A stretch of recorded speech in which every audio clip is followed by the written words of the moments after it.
আমাকে, আমি কাউকে বলতে পারি না লজ্জায়। আমার এই জন্য মন খারাপ থাকে। আর সেই দিন না আমাকে থাক মা, আর আর বলতে হবে না। আমি আমি আমি বুঝে ফেলেছি মা, আমার আর কিচ্ছু বলতে হবে না। কি হবে, নাচতে পারছো? দেখি।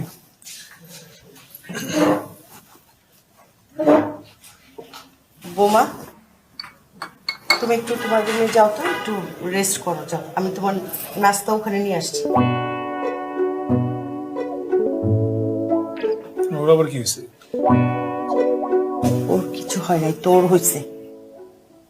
আমার কি হয়েছে? তুই নিজেকে জমিদার ভাবছিস, নবাবপুত্র ভাবছিস, ভাবছিস তোর অনেক কিছু পাওয়ার আছে। তোদের ফ্যামিলিতে তো এরকম কেউ ছিল না, এরকম কোনো রেওয়াজই নাই, কোনো ইতিহাস নাই। তুই মানে আমার ছেলে, চি চি চি চি, এটা ভাবতেই তো আমার লজ্জা লাগে। আমি কিরকম, আমি কি করছি? মানে তুমি বলবো আমি কি করছি? তুই বৌমাকে বাজে ইঙ্গিত দিয়েছিস, মানে যৌতুক চেয়েছিস, বাজে আকার ইঙ্গিতে যৌতুক চেয়েছিস। সোজা কথা। আমি চাইছি? হ্যাঁ, তুই- এটা এটা এটা তোমাকে বলছে, কি সূচি বলছে তোমাকে? হ্যাঁ, এখন নামটা বলবো, তারপর আপনি যায় বৌমার সঙ্গে ঝগড়াঝাটি করবেন না। এই টাকা পয়সা কি আমাদের কম আছে? আল্লাহ তাআলা কম দিছে? আমি তো কিছু করি না এরকম। তুই বাজে ইঙ্গিত দাস নাই? বল, তুই দাস নাই? আমার চোখের দিকে তাকায় বল, বাজে ইঙ্গিত দাস নাই? দিছি, কিন্তু ওইটা তো যৌতুক নিয়ে না। নিয়ে এরোপ্লেন, জাহাজ, গাড়ি, ফ্রিজ, বাড়ি এইসব চাইছো? কিচ্ছু নিয়ে না। আমি কিছু চাইনি, আমি কিছু চাইবো না, আমি গেলাম। খবরদার আর কিছু বলবি না, নাস্তা খা। আর যদি কখনো শুনি, এই বৌমা আসো তো। না না, লাগবে না, ঠিক আছে, আর কোনো শুনবা না, আর কোনোদিন কিচ্ছু। কোনো বাজে ইঙ্গিত দিবি না। হ্যাঁ ঠিক আছে, দিব না। আমি রাস্তায় খাবো।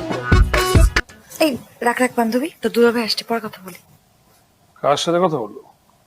আমার বান্ধবী রূপার সাথে রেগুলার কথা বলো নাকি? প্রতিদিনই কথা হয়।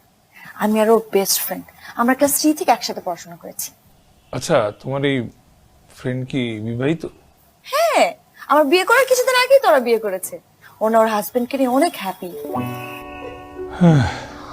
থাকবেই তো, সবাইকে তোমার মতন। হ্যালো রূপা, আমি সুচির হাজবেন্ড বলছিলাম। অনেক ভালো আছো? আচ্ছা, সরি, তোমাকে তুমি করে বলে ফেললাম, কিছু মনে করো নাই তো আবার? না না ভাইয়া, কি বলেন আপনি এসব? আমি তো আপনার ছোট বোনের মত, আর আপনার কথা ছুটির মুখে আমি অনেকবার শুনেছি। তারপর বলেন ভাইয়া, হঠাৎ করে আমাকে ফোন দিলেন? না, আসলে তোমাকে ফোন দিচ্ছি একটা জরুরি প্রয়োজনে। এখন মানে কিভাবে বলবো বুঝতে পারছি না, আসলে লজ্জা লাগছে, বলবো কিনা বুঝতেছি না। ভাইয়া, আপনি আমাকে একদম নিশ্চিত